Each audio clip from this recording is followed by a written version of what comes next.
Get ready for a very special America's Most Wanted. Tonight, we go back to Oklahoma City.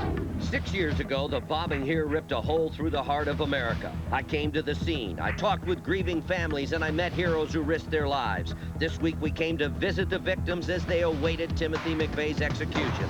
And we were there when they got the shocking news. Once again, justice will be delayed. Tonight, we're still standing with the victims as they await final justice. It's Saturday, May 12th, 2001. To date, your tips have led to the capture of 667 fugitives. Tonight, on America's Most Wanted, America fights back. They've got a hot fight. Get them back! Seemed like the whole world ended. Stretcher, she's got a seizure. The Oklahoma City bombing. First four bodies I looked at were little kids, and I cried the whole time. We showed you the horror. Now, 6 years later, how have they survived? I had to regroup, come home, get into bed, and sleep the sorrow away. Also tonight. Jesus, teaching, 64. Inside, they played for money. Outside, they played for keeps. Break yourself!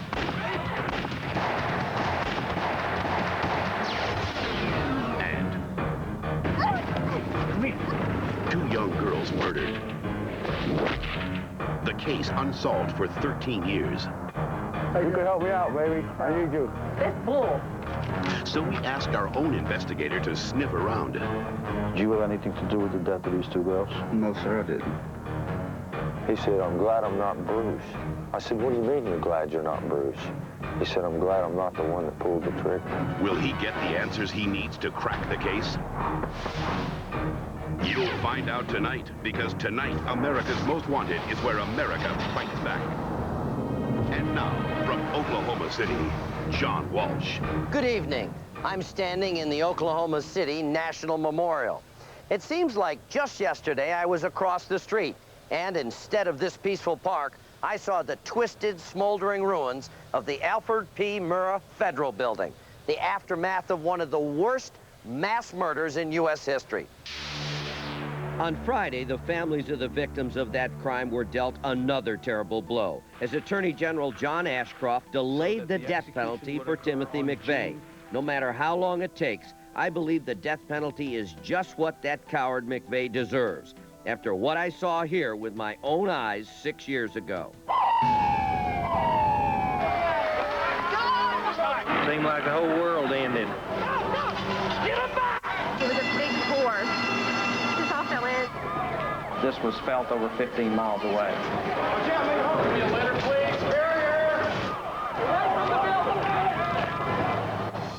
These images of the frantic moments that followed the bombing of the Alfred P. Murrah Federal Building shocked a nation. So you look up here, John, all the wind is gone.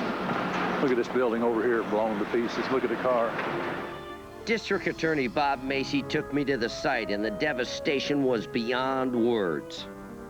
The truck bomb that Timothy McVeigh parked in front of the Murrah Building killed 168 people and injured nearly 700. Bob told me how quickly the community reacted, how rescuers seemingly came out of nowhere and put their own lives at risk. The thing that just sticks in my mind, all these young police officers, firemen, highway patrol, came running into that building. It was still shaking, still burning, and started carrying people out. I had the sad experience of visiting the makeshift morgue and watching medical examiners attempt to identify victims, sometimes literally having to piece together the bodies of children so the parents would have something to bury. I spent a lot of time talking with rescue workers and victims' families, listening to their stories, each one sadder than the last. Wednesday at 9 o'clock, my life stopped. The four Battle sisters were desperately seeking information about their parents, Calvin and Piola, who'd been in the Murrah Building visiting the Social Security office.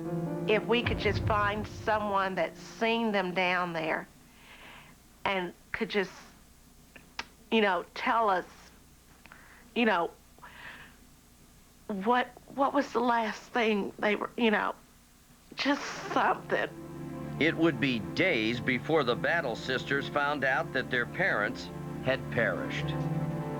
Oh, there's Colton. These beautiful toddlers, 2-year-old Colton and 3-year-old Chase, were dropped off at the daycare center in the Murrah building by their mother, Edie Smith.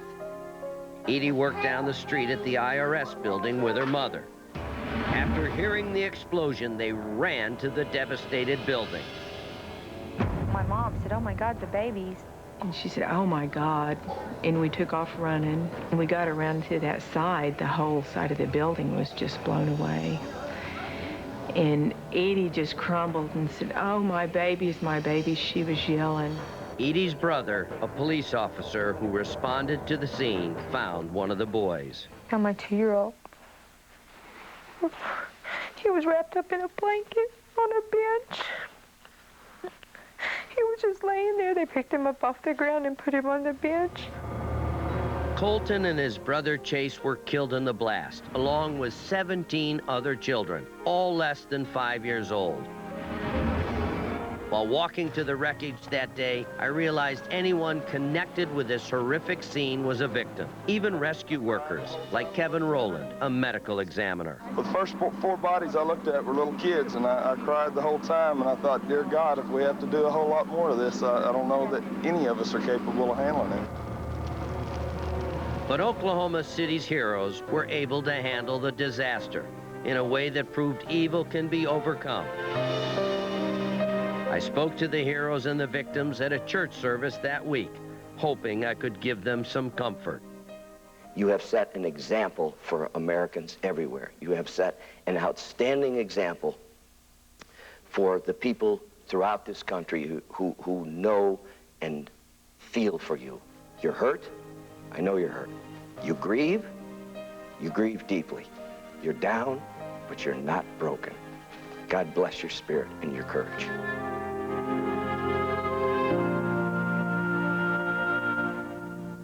The memorial that's been built here is truly remarkable. It's bookended by twin gates. The east gate says 901, the west gate says 903, and the space right here in between represents 902, the moment the bomb went off. It's a really beautiful garden where people can come and reflect on the terrible thing that happened here and to remember the victims, the survivors, and the rescuers. Later on in our show, we'll see how some of those survivors are doing today. With Timothy McVeigh's execution coming up, they'll finally be getting some justice. And tonight, we need to find justice for some others here in Oklahoma City. Our next story takes place at a bingo parlor right here in town. That's where 3 thugs planned a robbery, but got caught up in a deadly game. This is the Dobb and Win Bingo Hall in Oklahoma City. Thousands of people come to play here each week. It's an all-cash business. John Kinghorn Sr. worked as a security guard at the bingo hall. At closing, it was his responsibility to deposit the money, often as much as $20,000, at the night drop of a nearby bank. John. Hey, you take it easy, Henry. Police say on August 8, 1997, Larry Yarbrough and 2 other men staked out the bingo hall. Yarbrough knew roughly how much money the bingo hall took in. But what Yarbrough didn't know was that John Kinghorn always carried his gun in the same hand he carried the money in. Hey, y'all get ready to get out of here. All right.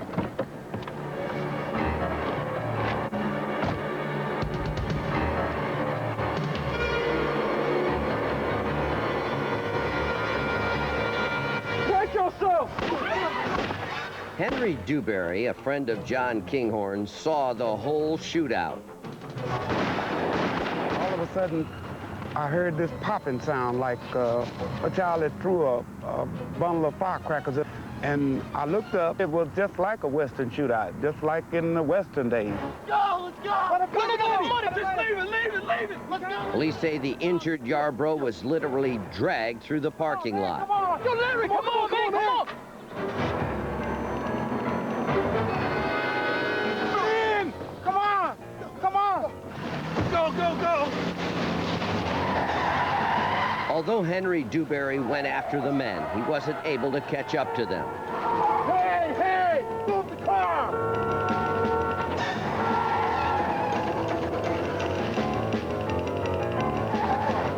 I stopped and got out of my car to see if there was anything I could do for him.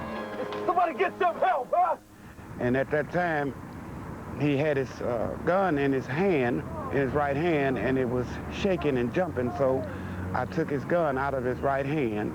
I turned his head sideways, hoping that he could breathe a little better, and held his head until they got there.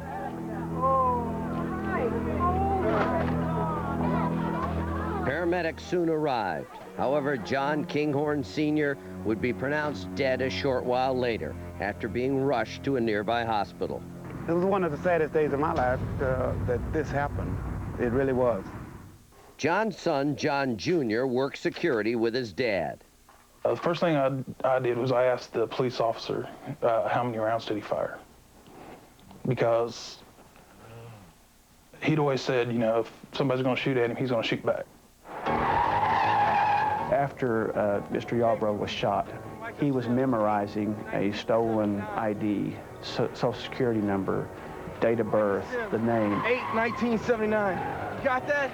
He would repeat this to himself over and over and over out loud as he was driving there, preparing himself to fake a drive-by shooting. Mr. Sims? Yes, sir. I'm Detective Boney with the Hummer. And his ruse worked. Yarbrough used the alias Micah Sims, and when police did question him, they bought his story. For 2 months, Yarbrough and his two accomplices, Kemonte Davis and Damian Rollins, were not viewed as suspects. All police had was the description of the car.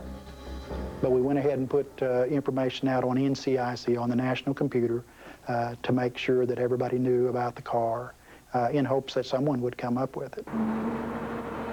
And that's exactly what happened on October 13th, 1997, when Davis was pulled over in Texas. Okay, sir, I'd like you to step out of your vehicle for just a moment, please. Amazingly, he was still driving the stolen vehicle.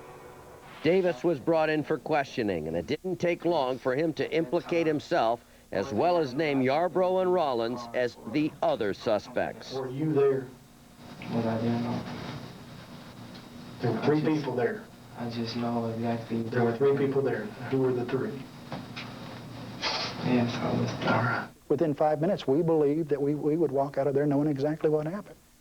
By the next morning, Rollins was arrested at work, where he was a telemarketer. Davis and Rollins each received 35 years for their part in the murder. However, Oklahoma City police couldn't find Yarbrough. That's because cops say Yarbrough went back home to Detroit, where he became a pimp for a prostitute we'll call Janet.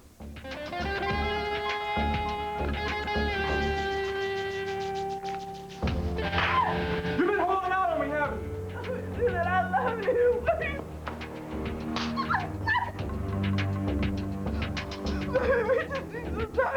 Janet says these were Yarbrough's next words. The only way you're leaving me is with your head chopped off. I already killed a man in Oklahoma City, so smoking you won't even make me blink. On December 20th, 1997, Janet went to the Detroit police. What makes you think he killed someone? She felt Yarbrough was capable of killing her and that he'd killed before. Because he flat out told me. Her information was that he had committed a murder in Oklahoma. They ran him in the computer, and there was a warrant that showed up from Oklahoma. Detroit police reacted quickly, but when they went to apprehend Yarbrough, he saw them coming.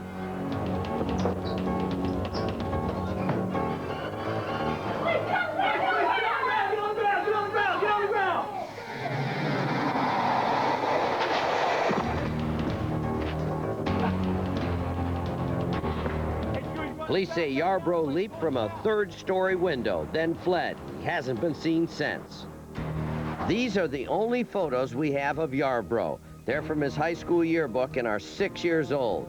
Yarbrough has a large scar on his stomach from his gunshot wound and still may be using the alias Micah Sims. Police believe he now could be working as a bouncer in a strip club or nightclub. If you've seen Larry Yarbrough, be careful, but call our hotline at 1-800-CRIME-TV. Coming up next, our investigator takes on one of Oklahoma's toughest murder mysteries. The children were murdered. They shouldn't have been. And not everyone wants to talk about it. Why don't you just shut up, Mom? God, He was very defensive and a little bit of a smart-ass bastard when I first got in there. Can his questions turn up the heat on a cold case? Well, why would I come to you to ask you a question about other people? Just too many people think that me and my brother did it.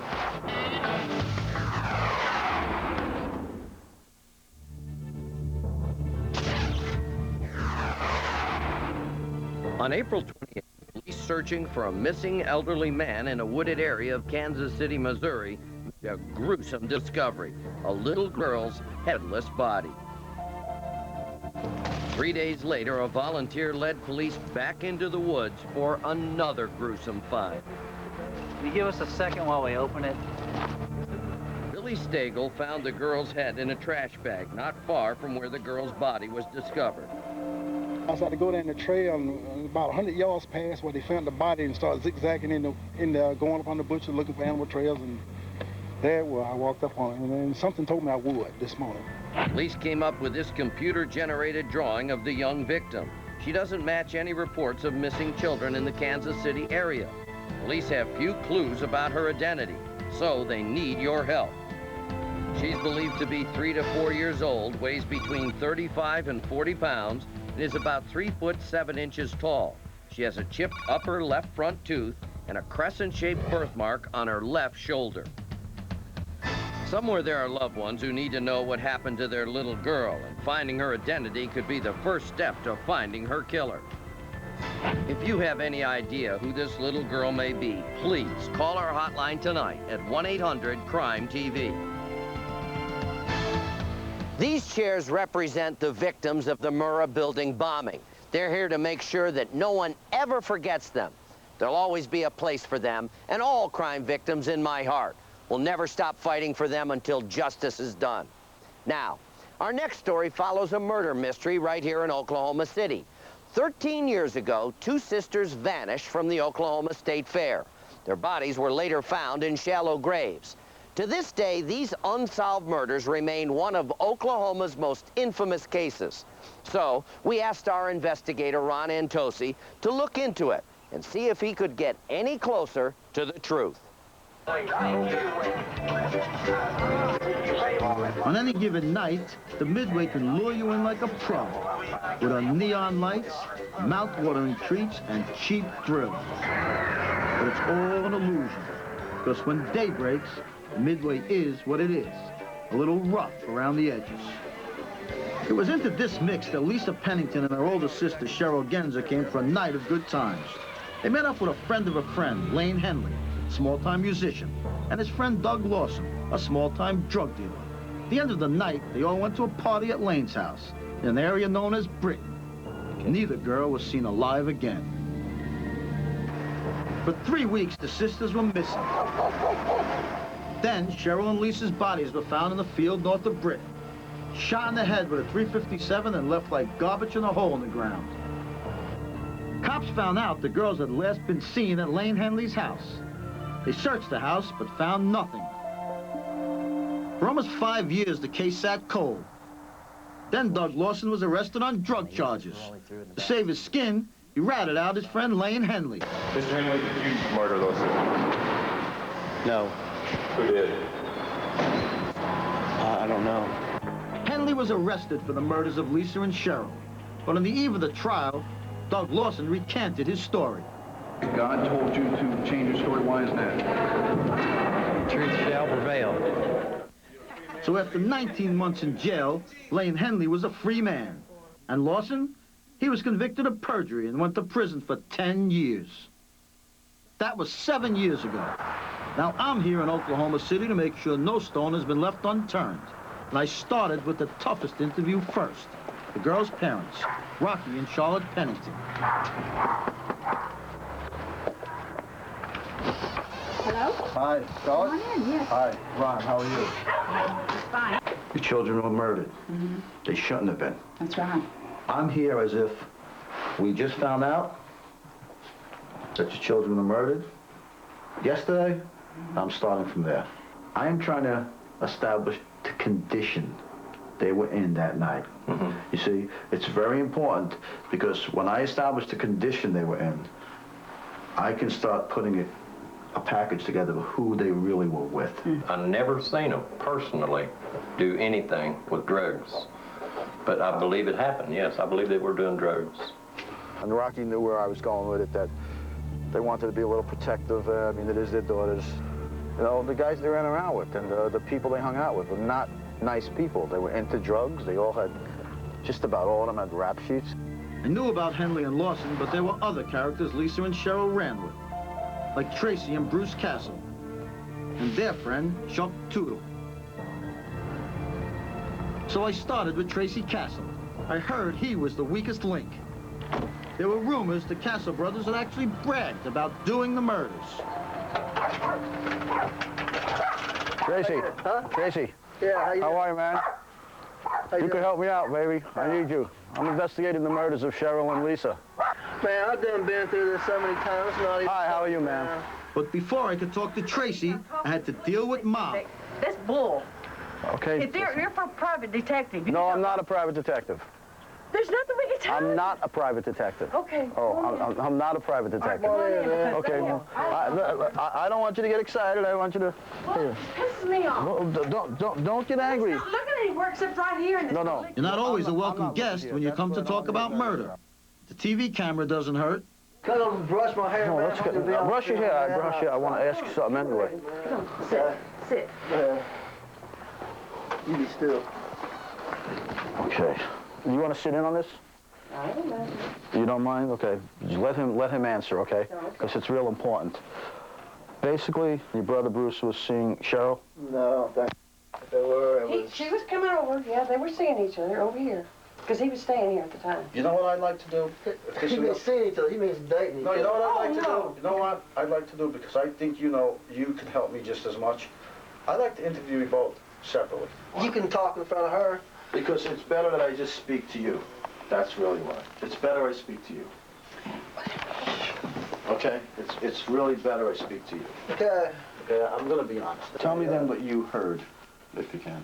You really know what happened, or someone really knows what happened? Or... I heard the story was Lane had raped Lisa while Cheryl and Doug, or whatever his name was, went to the store to get some beer, or whatever they went and got, came back.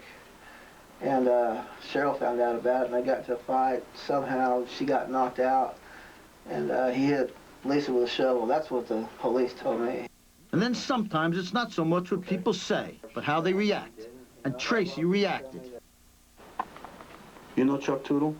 Oh, God, yeah, I know Chuck Tootle. Tell me about him. Yeah, what's the tale about him? You've already talked to him. No, I haven't. Yeah, then how'd you know Chuck Tootle? Oh, I've looked into a lot of records and files. If you want to know anything about Chuck, you talk to Chuck. Why would you say that? You just talk to Chuck. Well, tell me why you don't want to mention nothing about Chuck to me. Chuck's not going to retaliate. You just talk, huh? He won't retaliate. Why don't you just shut up, Mom? God, just listen. You're just afraid of him. No, if you want to talk to Chuck, you talk to Chuck. I will. I am going to. Okay. I came here because I consider you an ally. I consider Chuck maybe an enemy in this. I think you're lying about that right there. Well, you about can think considering me an ally. Well, why would I come to you to ask you a question about other people? Because too many people think that me and my brother did it. He was very defensive and a little bit of a smart-ass bastard when I first got in there. And if he is involved, then he just thinks I'm stupid. Or if he isn't involved, he may want to push in the right direction. I got my hands on some letters Lisa had written. All I can say is, they're full of the kinds of things you hope to God your kids grow out of. But Lisa never got a chance to. Neither did Cheryl.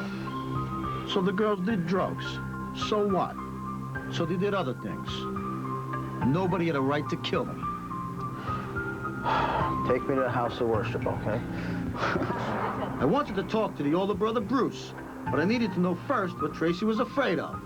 So that meant I had to find their childhood friend, Chuck Tootle.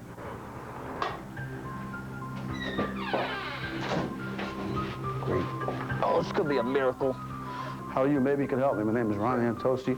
I'm looking to speak to Chuck Tootle. Chuck. Yes. I think his wife is here. Don't speak to his wife. Okay, Sometimes I feel more like a politician looking for votes than a detective looking for Thank you clues. so very much. And what's the little baby's name? This is Austin. Austin? What a nice name. And a beautiful little boy. I want to know when I can speak to Chuck. Or what's convenient for him. I mean, is tomorrow anytime? Chuck Tootle has spent all but the last 2 years of his life partying. I wasn't sure what was left in his memory bank. Tracy came over, and he was acting real funny and stuff. And so we talked, and I said, Tracy, tell me what's going on. He was acting real nervous, and he wouldn't tell me nothing. He was nothing. So finally, I jumped on him and said, Tracy, what's wrong with you? I said, something's wrong about this murder. He said, I'm glad I'm not Bruce. I said, what do you mean you're glad you're not Bruce? He said, I'm glad I'm not the one that pulled the trigger. Coming up. Did you have anything to do with the death of these two girls? No, sir, I didn't. The investigation continues, and a new murder may be linked to the others. The body was positively identified as Molly Kiki. In a television first, 5 convicted criminals will get one last chance to prove their innocence, matching their DNA against crime scene evidence. Will science set them free? You're going to be right there when the DNA evidence comes in. John Walsh hosts this landmark special, Judgment Night DNA, 8/7 Central, Fox, Thursday.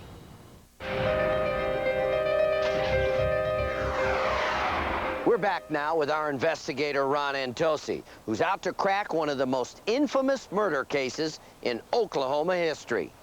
It's always hard to tell if you're getting near the truth in a murder case, when a lot of time and a lot of drug use muddy the waters.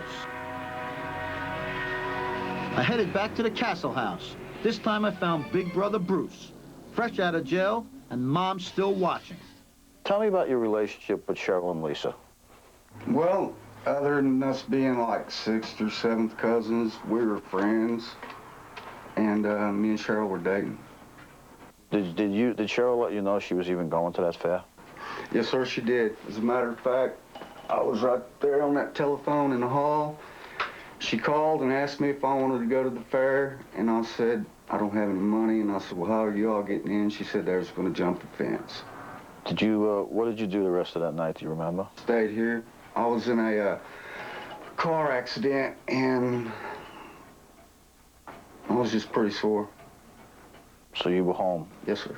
Where were you when someone implied to you that the girls were missing?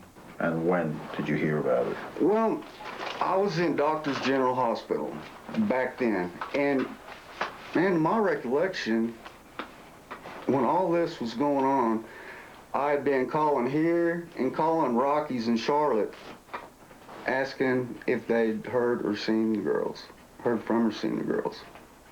Okay, well, you were in the hospital. I mean, you were home the night of the 23rd. When were you in the hospital? I think I went to the hospital on the 23rd. Bruce, you went into the hospital on October 6th, which is 9 days later. And I just want to show you how I know this for a fact is because I have the hospital record. Here's your admitting. October 6, 1987. That's 2 weeks later. The problem was, Bruce has 4 different alibis. None of them substantiated.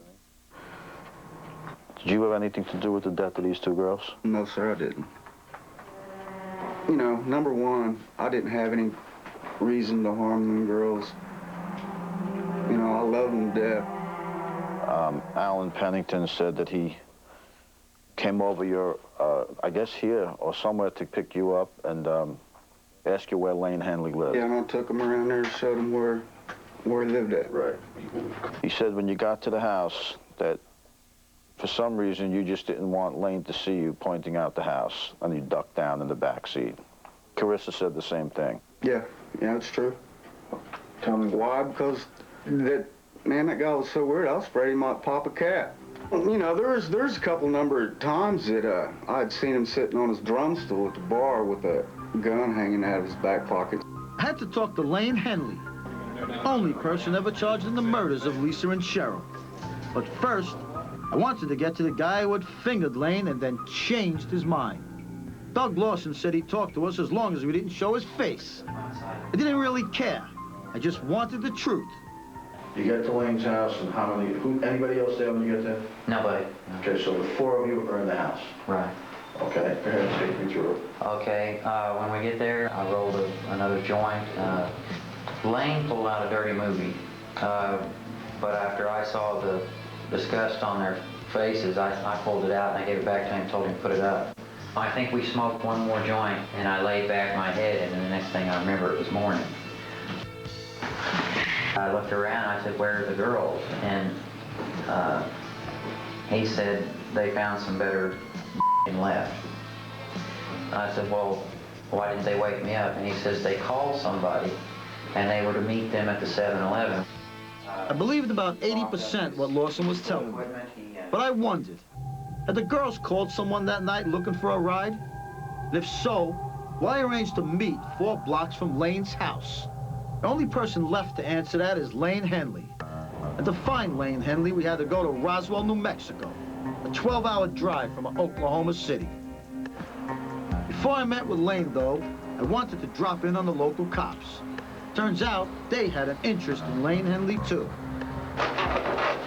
March 19th of 2000 is when we got the report of a body found on the Pecos River. The body was positively identified as Molly Keehee, 35-year-old white female. Last known address, West 1st Street in Roswell. That last address, right? That's an interesting address. Who'd she live with there? Is that Lane Henley's address? West 1st? Yes. That's Lane Henley's address. Molly Keehee was Lane Henley's girlfriend. That was until someone put a bullet in her. I am here because I intend to go talk to Lane Henley. You're not going to get to talk to him. You might find him, but I don't think he's going to say anything. No.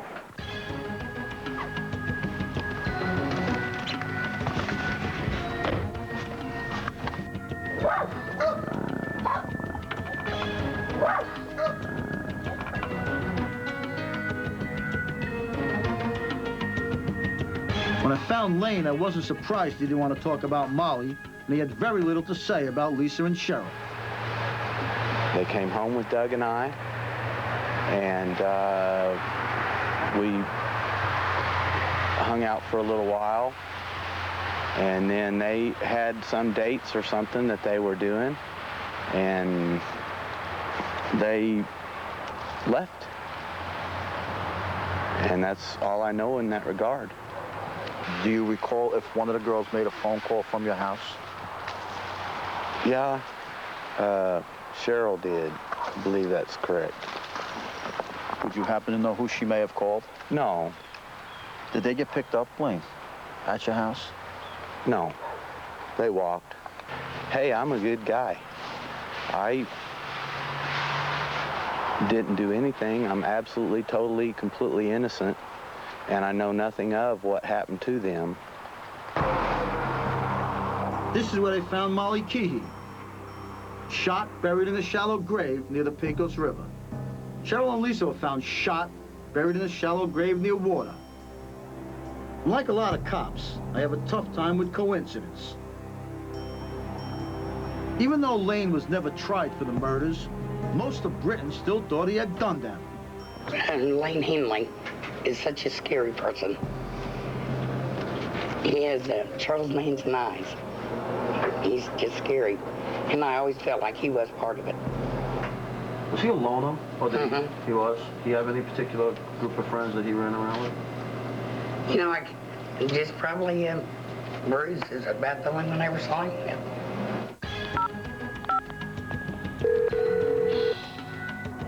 I talked to a lot of people, heard a lot of stories, most of them off the record.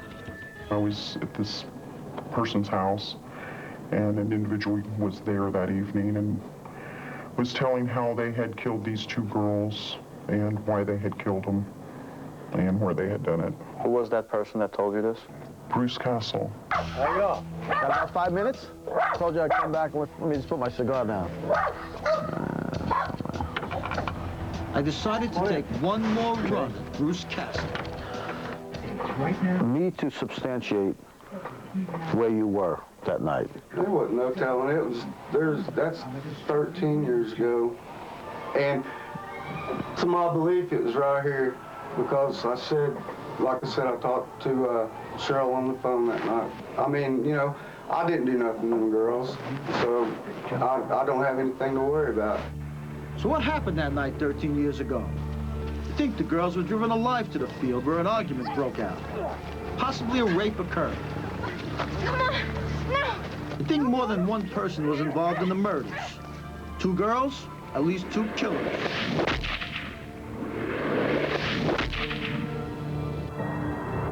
Will there be justice? I honestly don't know. But I do know somebody out there knows something. And that somebody should give me a call. Now, let's solve this case once and for all. If you know anything about the murders of Lisa Pennington or Cheryl Genzer here in Oklahoma, or the murder of Molly Keehee in New Mexico, please call our hotline tonight at 1-800-CRIME-TV. And if you want to see some more cases that we're trying to solve in a whole new way, please tune in this Thursday for a special 2-hour event when America's Most Wanted presents DNA Judgment Night. We'll be using new DNA technology to help unlock secrets and solve some very difficult cases. Now, we'll be right back with a lot more from Oklahoma City.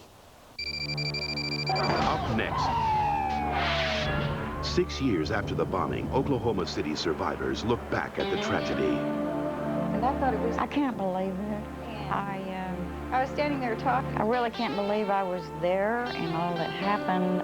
Everybody thinks we're doing okay, you know, but if they could open our hearts, open this body up and just see the damage that has been done. And look ahead to the bomber's execution. McVeigh is a liar when he says he didn't know that there were children in that building.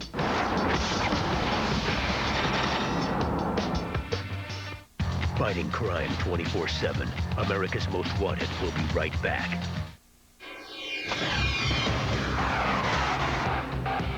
This jagged and scarred wall is all that's left of the Murrah Federal Building.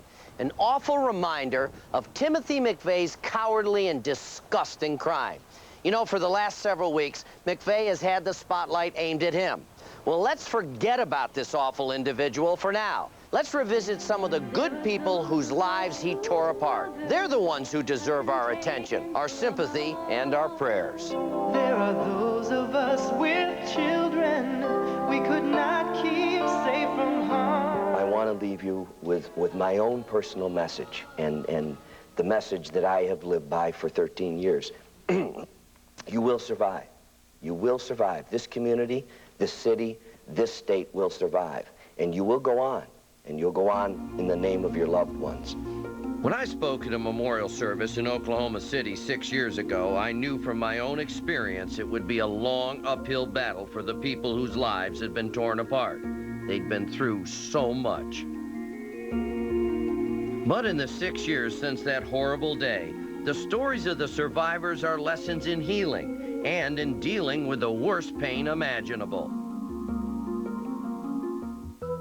Like the story of Edie Smith, who lost her 2 young sons, Chase and Colton. I am a completely different person today than I was 6 years ago. I've remarried. I'll be 4 years in May to a wonderful guy named Paul. I have a little boy who just turned 3 in January. I went to cosmetology school. I have my own shop. You know, I have a lot of issues, and I still do. And I don't know if I'll ever be 100% better. You know, I think that I'm damaged. I really am. Just looking at my little boy is a constant reminder of Chase and Colton because they look exactly alike. And I do think about him every day. Who's in that cave? What are you guys? Who is that? The biggest thing that really bothers me is, you know, they were so young when they died. Wonder what they would look like now. Nancy Ingram knows she was lucky to survive the blast. It was just like it was raining rocks. and slabs of cement. I thought it was an earthquake. Right after the bombing, she spoke to us from her hospital bed. The chaplain of the Oklahoma City Fire Department found me and uncovered my face and got the debris off, but my feet were stuck. They thought they were going to have to leave feet there and take me, and I didn't agree with that. I didn't know what happened. I thought it was... I can't believe it. And I was standing there talking to really can't believe I was there and all that happened. Nancy is back on her feet, but she lives every day with physical pain. I don't understand it. I'm glad I'm here, but I don't know how in the world I got out of there. For many, though, it's the emotional pain that's been hardest to live with. Like the Battle Sisters, who lost their parents in the explosion. I haven't moved too much farther than where I was April 19th. I look good, you know, to the public. You know, everybody thinks we're doing okay, you know, but if they could open our hearts, open this body up and just see the damage that has been done, you know, they would be thinking like, how in the world have you guys managed to continue to move from April 19th to now? We are here left to pick up the pieces, move on with our lives, and it's hard. I'll think about my mom and dad until I take my final breath. On each April 19th, the Battles and other families of victims would go to the site. This year, I'm not going to the memorial. I'm gonna stay home. Gwendolyn can't bring herself to go to the memorial anymore. But once you get in amongst the crowd, everybody be crying, you be crying, and then it's almost like one whole day, my life stops. And then I have to regroup, come home, get in the bed, and sleep the sorrow away. I don't cry as much, but some days a little bit better than others, and that's just how I feel. This week, the delay in Timothy McVeigh's execution was just the latest painful experience for the survivors and families in their search for justice. The victims of his horrible crimes say the memories they're dealing with have also been made more painful by the recent release of a new book. In it, McVeigh expresses to the authors no remorse, and he refers to the children killed in the blast as collateral damage. What piece of my heart I had left, it was gone. I said, how dare can a man sit in a prison cell for 6 years and do what he has done and still can look upon human life and call them collateral damage? I'm not for the death penalty, but in this case, I am. They may have to wait a little longer, but the victims here still believe in their hearts that justice will be served. April 19th, 1995 at 9:02 in the morning, a moment that will always be remembered by this nation. Life has gone on for the victims of that awful day, and they have survived, each in his or her own way. But they will never forget those who were taken from them, and neither will we. I sit back and I think, you know, I've been through the worst of the worst of the worst. How can anything worse than what has already happened happen to me? You know, if it does, I'll deal with it. But I think we'll be okay. Once again, our prayers are with everyone who lived through this horrible, unforgivable tragedy. May God give them the strength to keep healing and to go on. Now stay with us. We'll be right back.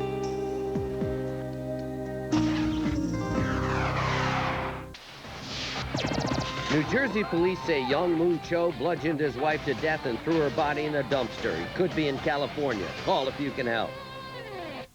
You know, this memorial is truly a testament to the American spirit. I'm John Walsh. Thanks a lot for watching. And remember, you can make a difference.